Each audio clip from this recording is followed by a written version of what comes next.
नचिकेता भाग 2 में आपका स्वागत है। नचिकेता भाग 1 में मैंने बताया था कि जब ऋषि ने विश्वजित यज्ञ में सब कुछ दान कर दिया, उस यज्ञ में सम्मिलित एक एक वस्तु का दान किया, गौओं का दान किया, लेकिन जब अपने पुत्र को देखा कि उनका पुत्र उसको क्या मिलेगा अगर जो है सब कुछ दान कर दूंगा, तब उन्होंने अपने पुत्र के मोह में थोड़ा सा वो वशीभूत हो गए मोह के, और उन्होंने जो है सोचा कि अपने पुत्र के लिए कुछ बचाना चाहिए। और उसके बाद अपने शिष्य से, जैसा कि मैंने कहा कि कुछ बूढ़ी बीमार गायें दे दो और उनके बदले में थोड़ी अच्छी गायें रोक लो।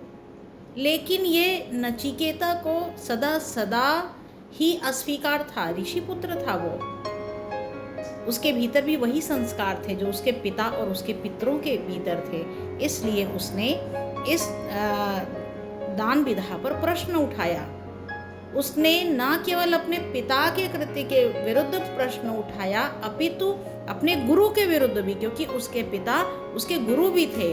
और ये एक बहुत बड़ा कार्य है, और ये भारत की संतानें ही कर सकती हैं कि धर्म की रक्षा के लिए, अपने धर्म के उत्थान के लिए अपने पिता और गुरु पर भी प्रश्न चिन्ह लगा सकते हैं। क्यों? क्योंकि मूल में क्या है? इस धर्म का उत्थान, मानव धर्म का पालन पहले होना चाहिए, उसके बाद मानवीय संबंधों के धर्म का पालन होना चाहिए। तो सर्वोपरि में मानव धर्म को रखते हुए नचिकेता के अंदर बहुत बहुत सारे प्रश्न उठ रहे हैं, जिसको मैंने अपनी पुस्तक हे नचिकेता में बताया है। अब वो क्या आता है और अपने पिता के सामने खड़ा हो जाता है हाथ जोड़कर। पिता समीप हुआ है प्रस्तुत, करबद्ध खड़ा है नचिकेता। दान विधा पर प्रश्न चिन्ह ले, शमन हेतु है वह अध्येता। वह कहता है कि हे तात, यज्ञ का भाग 1 धन धान्य समान सम्मिलित था। अन्न धन वस्त्र गौओं समान मैं भी एक उपस्थित धन था। यानी हे पिता, इस यज्ञ की विधा ही है कि जो आपके अगल बगल में है वो सब आप दान कर देंगे, तो कृपया मुझे बताइए, मैं भी तो अन्न वस्त्र गौओं के समान वहां पर उपस्थित एक धन ही था। दक्षिणा स्वरूप मुझे हे तात किसको अर्पित कर देंगे? यज्ञ पूर्ण हुआ है आपका, क्या मेरा दान नहीं करेंगे? होगा कौन गुरु वह मेरा, किसको मेरा अर्पण होगा? किसको कर दान यथोचित, पूरा यज्ञ समर्पण होगा? अब सुने प्रश्न अटपटे स्वसुत से। नचिकेता से क्रुद्ध हो गए, कुपित भाव को प्रकट किया, साधु पुत्र के विरुद्ध हो गए, बहुत क्रुद्ध हो गए। बार बार जब नचिकेता पूछता है हे पिता, आप मेरा दान किसको करेंगे, किसको करेंगे, तो वो बहुत क्रुद्ध हो गए। और उसके बाद जो है क्रोधाग्नियति उद्विग्न हुई, सर्वस्व जलाने को आतुर, संयम के घट सब फूट गए, क्रोध ज्वार बढ़ रहा भयातुर। और उसके बाद ऋषि बहुत क्रोध में आ गए और उन्होंने फिर क्या कहा?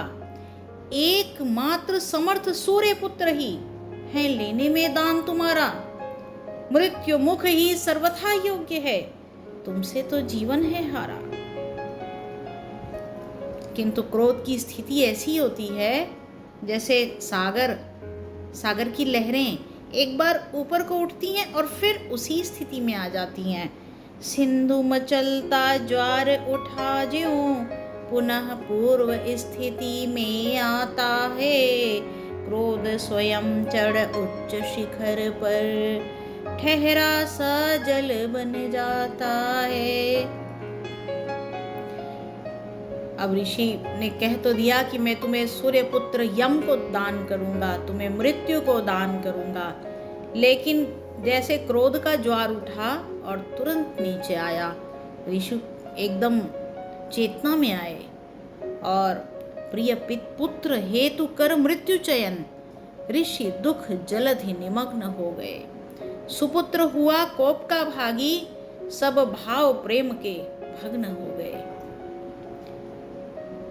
लेकिन नचिकेता की क्या दशा थी? वो एक बच्चा था और उसने सुना कि मेरे पिता मुझे मृत्यु को दान करेंगे, और सबसे बड़ी बात कि उसे यह भी पता है कि मेरे पिता सिद्ध हैं, उनकी वाणी सिद्ध है और यह कभी गलत नहीं होगा।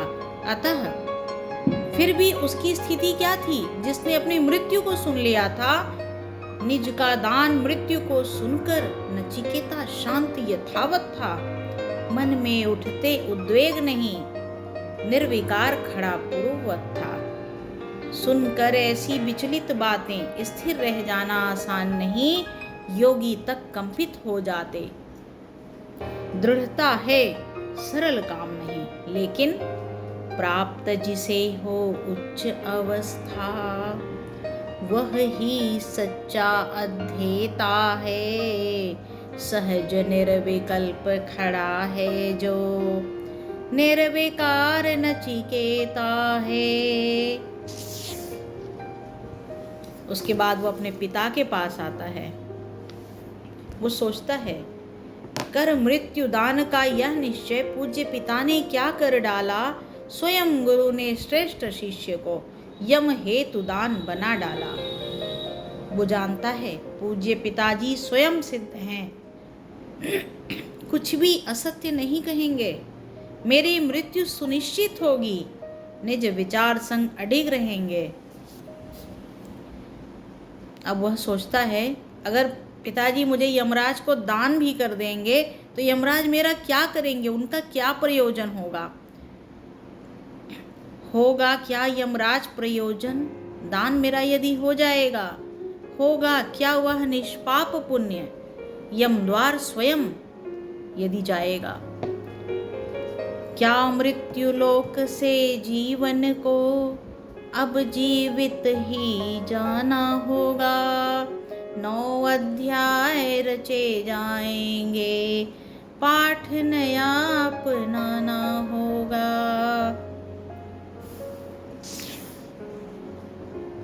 वो सोचता है जीवन जाएगा मृत्यु के द्वार, लेकिन यमराज से मुझे कुछ भी नहीं मिलेगा।